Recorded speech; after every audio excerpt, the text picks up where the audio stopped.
భద్రాద్రి కొత్తగూడెంలో నిర్మించిన Bhadradri power project ఎన్నేళ్ళకు పూర్తయింది అధ్యక్ష? ఇవాళ కూడా నీళ్ళు వస్తే నీళ్ళలో మునుగుతుంది అధ్యక్ష.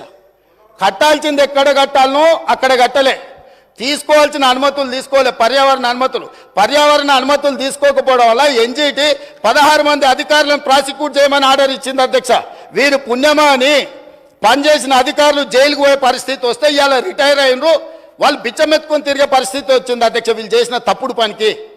సో ఇవాళ భద్రాద్రి కూడా దాదాపుగా 6.5 కోట్లకు పర్ మెగావాట్ ఉత్పత్తి చేయాల్సింది 10 కోట్ల రూపాయలకు అంచనా పెరిగింది. 1000 మెగావాట్ల విద్యుత్ ప్రాజెక్ట్ 6,000 కోట్ల రూపాయలతో పూర్తి చేయాల్సింది ఇవాళ దాని అంచనా 10,000 కోట్ల రూపాయలకు పెరిగింది. 2 ఏళ్లలో పూర్తి చేయాల్సిన పని 8 ఏళ్ళు పట్టింది అధ్యక్ష. ఇది వీళ్ళ ఘనకార్యం.